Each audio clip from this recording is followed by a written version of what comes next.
MotorWeek is made possible by Rock Auto and Tire Rack.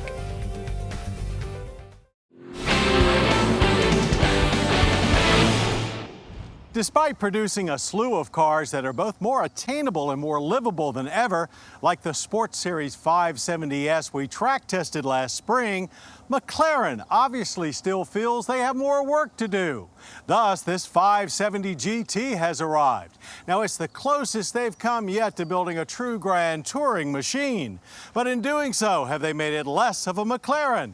Well, let's tour together and find out.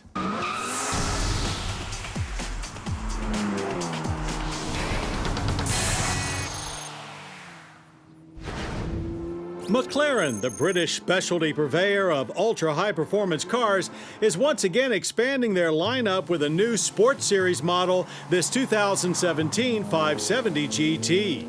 And what appears at first glance to be the same is actually quite different. It does indeed share most of the 570S's body panels, but many have been tweaked slightly, and even the side sills have been cut down a little to make getting in and out easier. More noticeable is the new glass rear hatch opening to the side to reveal 7.8 cubic feet of leather-clad luggage space. A front trunk still remains as well. There are plenty of tie-downs for keeping your goods secure and customized luggage that makes best use of the odd-shaped area. There's still room back here for that mid-mounted 3.8-liter twin-turbo V8, of course, with output the same as in the 570S at 562 horsepower and 443 pound-feet of torque. Likewise, transmission duties are performed by the same 7-speed dual-clutch unit. It looks as radical as ever, with air intakes and downforce-inducing elements a big part of the design, as are minimal LED lights.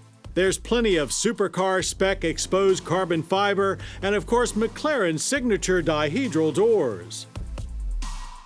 Attempting to fully earn the GT moniker means some noise-canceling materials have been added, the suspension has been softened, and the steering has a less hyperactive nature. Chassis-altering drive modes are still present, and don't worry, track mode is still included.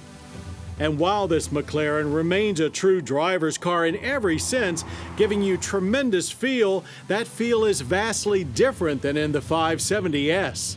And at the risk of coming across as softies, we actually like the GT better than the S. Everything from road feel to power delivery is less severe, even when in track mode. Building cars with this much performance is truly impressive, but making that power attainable and this easy to live with is perhaps even more remarkable. Still, the 570GT is more of a car you'd take to a summer home or on a coastal tour of some wineries rather than all-out track days. It's not all sunshine and roses, however. There is some noticeable turbo lag in normal driving situations, and the transmission is not fully on board with the new Mission, as it still likes to hold onto gears like it's on a track rather than exhibiting the typical quick upshift feel you might be looking for at this relaxed pace. The glass roof and accompanying structural changes have tacked on about 120 pounds of additional weight, so it won't quite match the 570S's 3.1 second 0 to 60 time.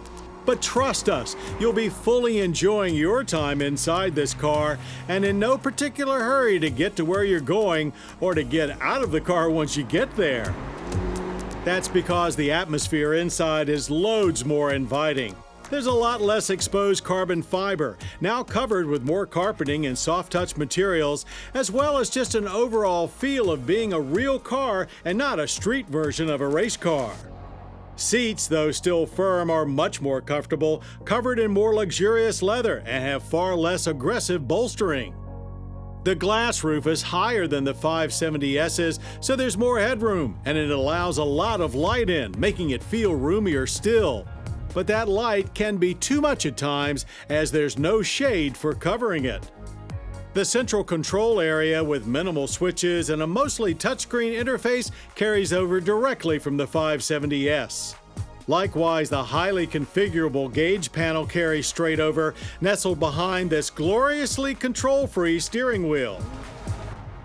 As for more mundane matters like petrol consumption, government fuel economy ratings are 16 city, 23 highway, and 19 combined, with an energy impact score of 17.3 barrels of oil consumed and 8 tons of CO2 emitted yearly.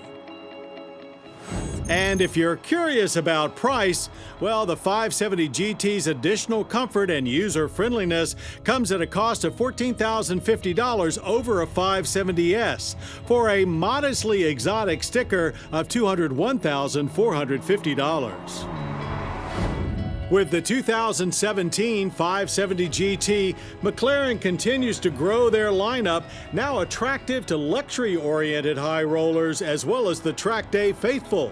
And they continue to do it with cars more unique than comparable Ferraris or Lamborghinis. We understand if one might have a hard time deciding between the 570S and the new 570GT. But trust us, driving it makes that decision easy.